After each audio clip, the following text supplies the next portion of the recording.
मामा अच्छी सी रेडी होके आना, प्यारा सा ड्रेस पहन के आना। ये जी मेरी बेटी की इंस्ट्रक्शंस थी जब मैं जा रही थी उसकी पेरेंट्स इवनिंग में।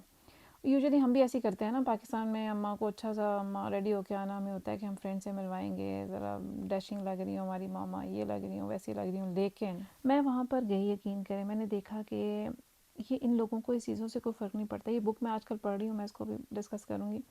अच्छा, तो इन लोगों को कोई फ़र्क ही नहीं पड़ता। जिसका अब्बा डिस्टेंपर करता है वो उन्हीं कपड़ों में आया हुआ है, जिसकी माँ क्लीनिंग करती है उन्हीं कपड़ों में आई हुई है। मतलब उन लोगों को इस चीज़ से कोई फ़र्क नहीं पड़ता कि हम क्या जॉब करते हैं, किसी को पता चलेगा, कोई क्या सोचेगा, कोई हमें किस तरह से जज करेगा। मैंने ये देखा कि बाज़ औक़ात हमें वो चीज़, हमें डिग्री नहीं सिखा पाती जो हमें लोग सिखा देते हैं। मतलब हम क्या करते हैं, हम आउटर अपीयरेंस से, स्टेटस से, हम इन चीज़ों को हम इम्पोर्टेंस देते हैं कि किसी ने कपड़े कैसे पहने हुए हैं, किसी की क्या पोजीशन है, कोई किस तरह की गाड़ी में आया है, और उसी से हम लोग डिसाइड कर लेते हैं कि हमने इसको रिस्पेक्ट देनी है या फिर हमने क्या करना है। यहाँ आकर फिर एक चीज़ समझ में आती है कि इंसान की असल वैल्यू उसके कपड़ों, पैसों या टाइटल में नहीं है, बल्कि उसके रवैये, ऑनेस्टी और कैरेक्टर में है।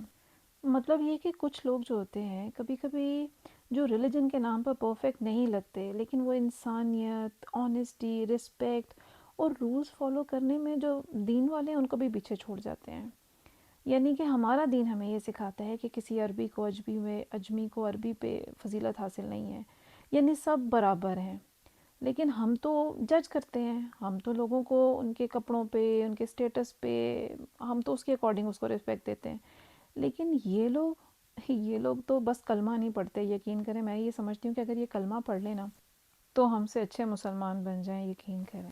अच्छा जी, आप देख रहे हैं कि मैंने किचन में घुस के ना वो दो चार चीज़ें बनाई हैं। इनफैक्ट इरादा ये था कि वीकेंड है तो रेस्ट मारूंगी, लेकिन अल्लाह ताला ने ना माँ ना बस अजीब ही चीज़ बना दी है। जितना मर्ज़ी प्लान कर लो कि जी वीकेंड पे अब रेस्ट करना है, काफ़ी दौड़ें लगी रही हैं, कभी अपॉइंटमेंट्स, कभी जॉब, कभी घर के काम, लेकिन ना वीकेंड पे होता है कि बस रेस्ट करूँगी। लेकिन बच्चे जो है ना, जैसे ही किचन में पाँव रखो और बच्चों की फरमाइशों का पटारा खुल जाता है। और माँ मैंने कहा ना, अजीब अल्लाह ताला ने चीज़ बना दी है।